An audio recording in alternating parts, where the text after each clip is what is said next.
Arkamda gördüğünüz araba acayip bir araba arkadaşlar. Çünkü ben Dubai'de bu kadar dolu, bu kadar özellikli bir araba görmedim.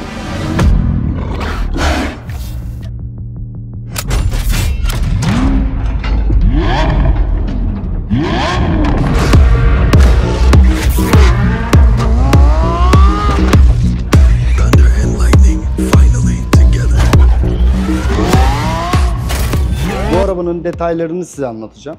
İşte yapacağımız işlemleri anlatacağım. İçinizden şunu duyar gibiyim. Barış abi, araba zaten Nirvana. Bu arabaya ne yapacaksınız dediğinizi duyar gibiyim. Ama biz bu arabaya egzoz sistemi yapacağız. PPF kaplamasını yapacağız.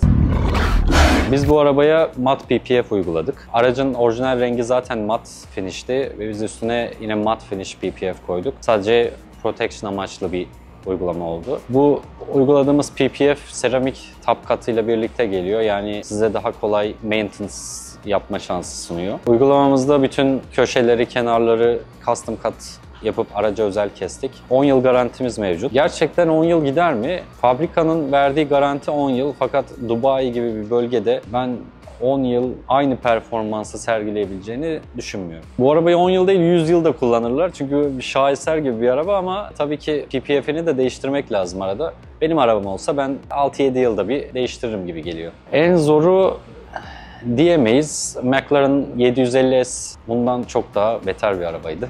Yani evet kolay bir araba değil ama bir McLaren da değil yani. Ya aracınızın boyasını çiziklerden korumak için yapabileceğiniz tek şey PPF. Bazı insanlar seramik coating ile PPF'i çok karıştırıyorlar. İşte ben zaten seramik yaptım, PPF yapmama gerek var mı diye bir soru var. Bunlar kesinlikle farklı fiziksel materyaller. Yani bir tanesi likit bir sıvıyı arabanın üstüne sürüp sadece güneş ışınlarından bir ekstra bir clear coat koyuyorsunuz arabanın üstüne. Ama PPF dediğiniz fiziksel bir malzeme yani dokunabildiğiniz, görebildiğiniz bir film. O yüzden aracınızın çiziklerden korumak için tek opsiyon diyebiliriz. Sahibine hayırlı olsun. Çok güzel bir araba. Allah hepinize nasip etsin. Hazır gelmişken bu arabayı da size anlatmak istiyorum. Egzozu nasıl sökülecek, nasıl takılacak? Bunlarla ilgili zaten bir seriyi başlattık. Bu seride egzozunu sipariş verdik. Sipariş verdikten sonra sökülürken, takılırken ikinci bölüme geçeceğiz. Bayağı bir bölümlü videolarımız geliyor. İlerleyen bölümlerde gerçekten çok güzel arabalar sökülüp takılma, montaj sistemi, işte neler yapıyoruz, işte hasarlı bir araba geldi, hasarlı bir arabaya nasıl müdahale ediyoruz. Gerçekten atölyenin içerisinde ne yaşıyorsak bunları size birebir anlatacağız. Hani şey olur ya kamerada ya abi kameranın arkasında zaten kameraya oynuyor. Öyle değil arkadaşlar. Gündelik hayatta gerçekten ne yaşıyorsak bunu kamerayla size yansıtmak istiyoruz. Peki şu güzelliğe bakar mısın? Çekmeyelim mi bunu şimdi?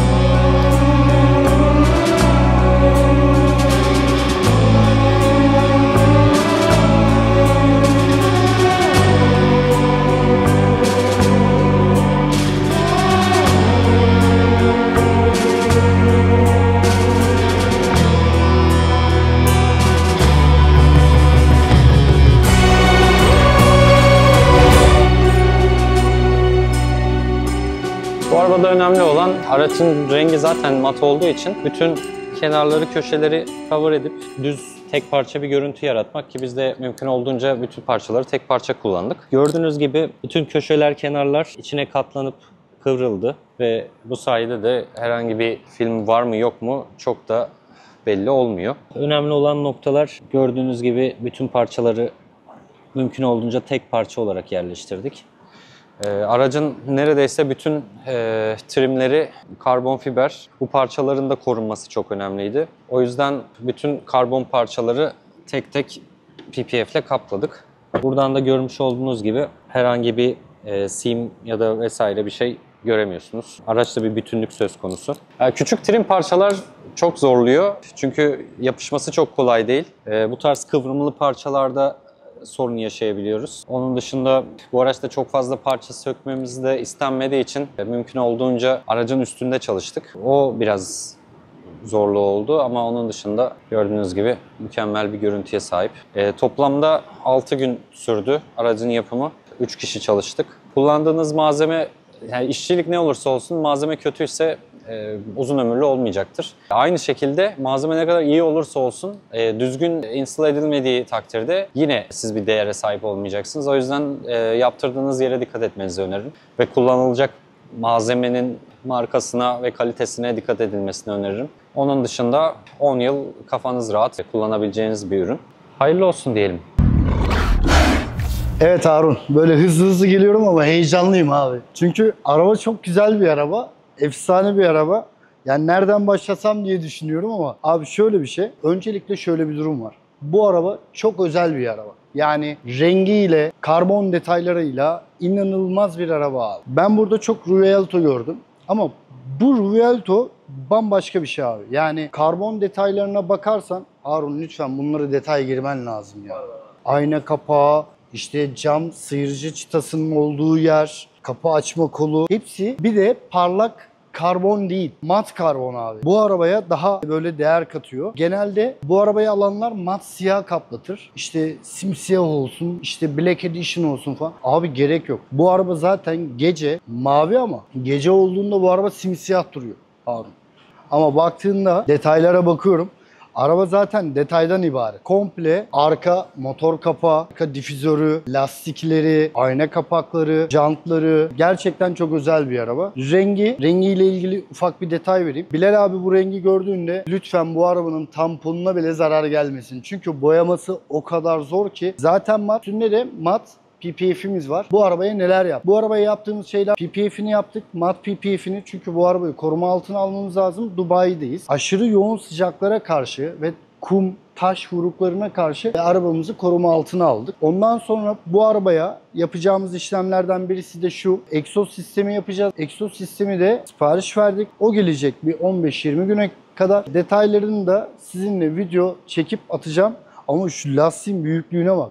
Lastiğin ebatı ne abi ya? 345 arkadaşlar. Yani 345 taban var arabada. Hani gayet güzel. 30-21 jant var üstünde. Aynı şekilde burada da 265 35-20. Güzel bir olay. İçine bir girelim. Sonra arabayı lifte alacağım. Arabanın altındaki detayları da size göstermek istiyorum. Yani arabanın altı dümdüz. Yani sanki üstü neyse alt tarafı da o şekilde gibi. Abi sanki bildiğin yarış arabasına oturdum ya. Geçişler, girişler. Şimdi kontağı açalım. Elektrikli motorla devreye giriyor. Yardımcı bir ekranı var. Aynı karbon detaylar burada da geçerli. Yine inanılmaz bir karbon detayları var. Mat karbon bu arada. Koltuklar falan böyle bildiğiniz yarış arabasına oturmuş vaziyette. Ama en çok ihtiyacımız olan şeyler, bütün tuş fonksiyonları burada. Yani direksiyona koymuşlar. İşte sport modunu alıyorsunuz. İşte elektrikli moddan çıkıyorsunuz. Sinyaller uzun kısa, arabanın liftingini kaldırma, süspansiyonunu yumuşatma, işte silecek konumu, buradan arka kanadı açma, kapatma. Bunların hepsi burada mevcut arkadaşlar. Arabayı çalıştıracağım. Geliyor. Birazcık tabii rolantinin düşmesini bekleyeceğiz. Dashboard komple Alcantara. Aynı şekilde tavana kadar devam ediyor Alcantara. Koltuklardaki detaylar Alcantara. Yine aynı şekilde devam ediyor. Direksiyonumuz Alcantara ve siyah karbon.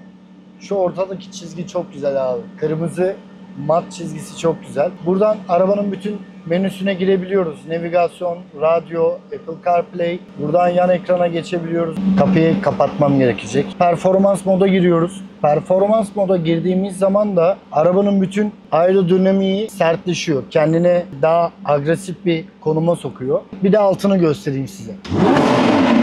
Bambaşka.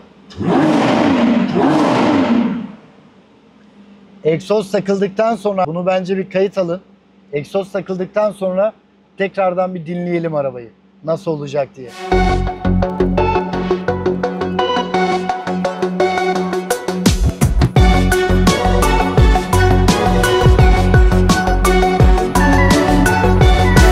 Arabanın altını görüyorsunuz. Komple kapalı. Yani bu arabada bir işlem yapacağınız zaman bir yere ulaşmak istiyorsanız kaplamalarını komple açmanız gerekiyor.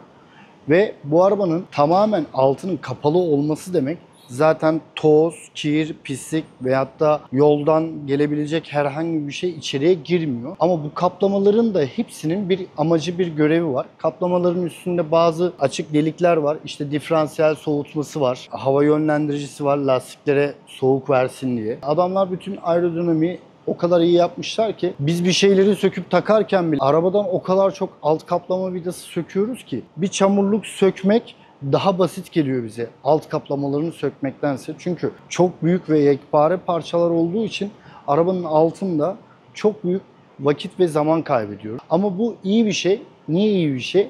Arabanın altı komple kapalı. Plastik bir kayış sistemi var. Bu kayış sistemi döndüğü zaman aradan toz, pislik, işte çakıl taşları gibi bir şey gelirse bu kayışa zarar verir. Ve kayışın ömrünü yemeye başlarsın. Ama burada her şey kapalı olduğu için toz, pislik veyahut da ne bileyim yoldaki taşlar, çakıllar gelmediği için kendi arabamızın bazı malzemelerin de ömrünü uzatmış oluyoruz. Bu çok güzel bir şey mesela. Kendini garantiye almış oluyor. Ama gerçekten şu arabanın altına bakınca kitap gibi ya. Şu esere bir bakar mısın? Bu çekilmez mi abi? Bakar mısın abi? Adamlar buraya mesela bak çok güzel bir tünel yapmış. Buradan ön diferansiyeli soğutuyor. Buraya geliyorsun. Burada hibrit beyninin şurası hibrit beyninin bataryası. Yine aynı şekilde burada hava kanalları yapıyorlar ki buradan hem soğuma görevi yapıyor hem buradan aldığı rüzgarla beraber arka difüzöre doğru geliyor ve arka difüzörden bu ızgaralardan dışarıya çıkıyor. Yani bunların aslında şunların hepsinin bunların hepsinin bir amacı var. Yani bunlar böyle gelişi güzel koyulmuş şeyler değil. Aynı şekilde burada da kanallar var. Bunların hepsi soğutma kanalı. Ve arka tamponundaki ızgaradan da egzozla beraber sıcak havayı veriyor dışarıya. Yani inanılmaz ya. Lamborghini'yi niye seviyorum? İşte Lamborghini gerçekten her şeyi çok hassas ve detaylı yapıyor. Ferrari de bu konuda çok iyi. Onu da yabana atmıyorum asla. Ama ben daha çok Lambo'cuyum. Doğan abiyle her zaman kavgamız şudur. Ferrari mi Lambo mu? Ben Lambo'cuyum abi.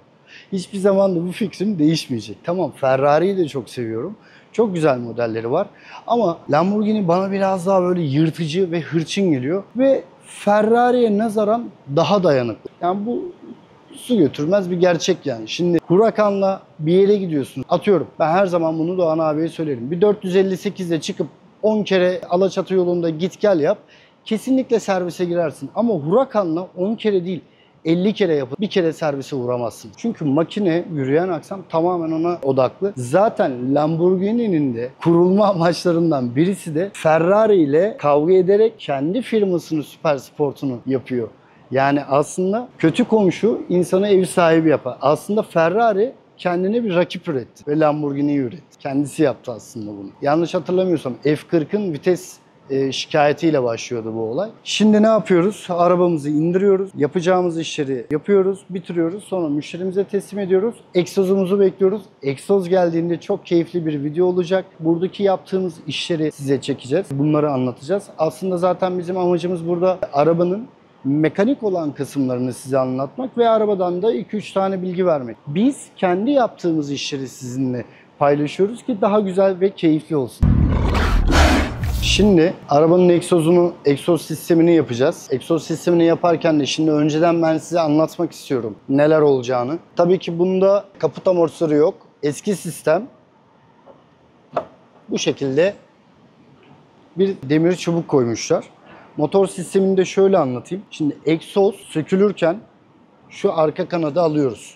Stopları alıyoruz. Arka tamponu yerinden çıkartıyoruz. Çünkü orası komple açılacak bize. Açıldıktan sonra Harun yaklaş istersen. Bu komple bu boğaza kadar, boğazdan, catback'lerden burayı alıyoruz, ayıklıyoruz ama burada aynı zamanda hibrit motorumuz var. Motoruna fazla dokunmadan kenardan malzememizi, orijinal malzemeyi alıyoruz.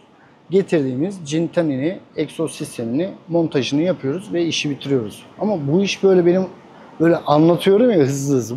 Bu şekilde olmuyor. Çünkü bu araba çok özel bir araba olduğu için bunu sökerken, takarken her şeyine çok dikkat etmemiz gerekiyor. Çünkü biz ne kadar kaliteli iş yaparsak o kadar daha çok müşteri bizi tercih eder. Araba aslında servise girdiğimde müşterinin arabası değil, kendi arabam olarak görüyorum. Kendi arabama nasıl davranılmasını istiyorsam ben de o şekilde davranıyorum. Ama güzel bir video olacak. En azından şimdi orijinal halini size çekmiş olduk. Neleri sökeceğiz, takacağız onları görmüş oldunuz.